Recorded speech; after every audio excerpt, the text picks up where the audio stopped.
হিসেবটা এখন একদম পরিষ্কার। শেষ ম্যাচে খুলনা টাইগার্স যদি ঢাকা ক্যাপিটালসকে হারিয়ে দেয় তাহলে তারা চলে যাবে বিপিএল এর প্লে অফে, এবং সেই ক্ষেত্রে দুর্বার রাজশাহীর আর শেষ চারে খেলা হবে না। আর যদি খুলনা টাইগার্স হেরে যায় ঢাকা ক্যাপিটালসের কাছে তাহলে দুর্বার রাজশাহী শেষ চারে খেলা নিশ্চিত করবে।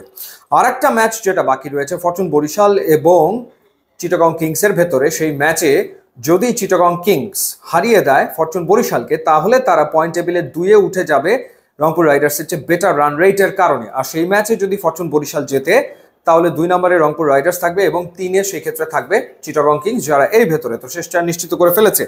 তবে এই ভিডিওতে খুলনা টাইগার্সের দুজন পারফর্মার সম্পর্কে একটুখানি আলোচনা না করলে নয়। একজন হচ্ছে মোহাম্মদ নাইম শেখ, সেঞ্চুরি হাঁকিয়েছেন 62 বলে 111 রান, দারুণ এক নক, চোখ জুড়ানো তাক লাগানো ব্যাটিং তিনি করেছেন। 7টা 4 8টা 6 180 স্ট্রাইক রেটে তিনি ব্যাট করেছেন এবং নাইম শেখ ধারাবাহিকভাবে রান করে এখন তিনি রান তোলাদের তালিকাতে 1 নম্বরে চলে গেছেন। বিষয়টা হলো যে এই কয়েকদিন আগেও হাইয়েস্ট রান গেটারদের যে লড়াইটা চলমান ছিল সেটা তানজিদ তামিম, সেটা লিটন দাস, এনামুল বিজয়, জাকির হাসান, এই কয়েকজনের ভেতরে তো সবাইকে পেছনে ফেলে দিয়ে এখন আসলে টপে চলে গেছেন নাইম শেখ। 3টা 50 হাঁকিয়েছেন, একটা সেঞ্চুরি হাঁকিয়েছেন এবং অলমোস্ট সব ম্যাচেই তিনি আসলে রান করেছেন এবং ব্যাটিংয়ে সিগনিফিকেন্ট চেঞ্জ।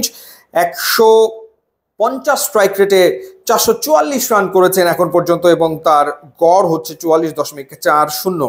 ঢাকা প্রিমিয়ার লিগে রান করছিলেন, ন্যাশনাল টিম থেকে বাদ পড়েছেন, এবার রান করলেন তিনি বিপিএল এ। দারুণ পারফরমেন্স করেছেন নিশ্চিতভাবেই এবং সময় মতো জ্বলে উঠেছে তার ব্যাট।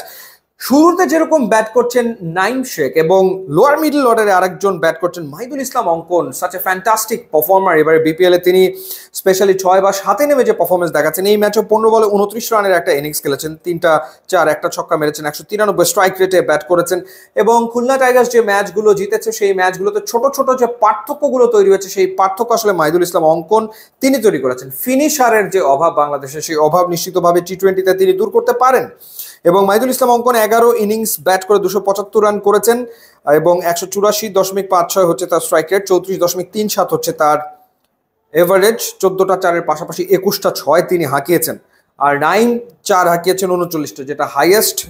ছক্কা হাঁকিয়েছেন 26টা।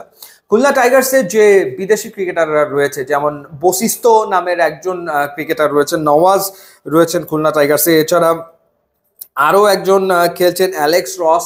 তারা যে খুব আহামরি পারফর্ম করেছেন তা না, অর্থাৎ দেশিরাই মূলত দলটাকে টানছে। বোলিংয়ের ক্ষেত্রে আমরা যদি বলি, বোলিংয়ের ক্ষেত্রে আসলে হাসান মাহমুদ, মেহেদী হাসান মিরাজ, নাসুম, আবু হায়দার তারা পারফর্ম করছেন। এই ম্যাচে মুশফিক হাসান তিনি পারফর্ম করলেন, 4 ওভার বল করে 3 উইকেট নিয়েছেন। এই ম্যাচের জন্য মানে এই ম্যাচের আগেই তাকে নেওয়া হয়েছে, খেলানো হয়েছে এবং তিনি আসলে রেজাল্ট এনে দিয়েছেন। সো মূলত খুলনা টাইগার্স প্লে অফের পথে রয়েছে লোকাল ক্রিকেটারদের পারফরমেন্সের কারণে। তাদের কোনো বড় নাম আসলে ওরকম ভাবে নাই এবং এই লোকাল ক্রিকেটাররাই দলটাকে টেনে নিয়ে যাচ্ছে এবং যে ফর্মে নাইম শেখ রয়েছেন সত্যিকার অর্থেই দারুণ এবং নিশ্চিতভাবে আরও একবার ন্যাশনাল টিমের রাডারে নাইম শেখ চলে এসছেন, এটা আসলে চোখ বন্ধ করে বলা যায়। মাহিদুল ইসলাম অঙ্কন তো বেশ আগে থেকে আসলে ছিলেন।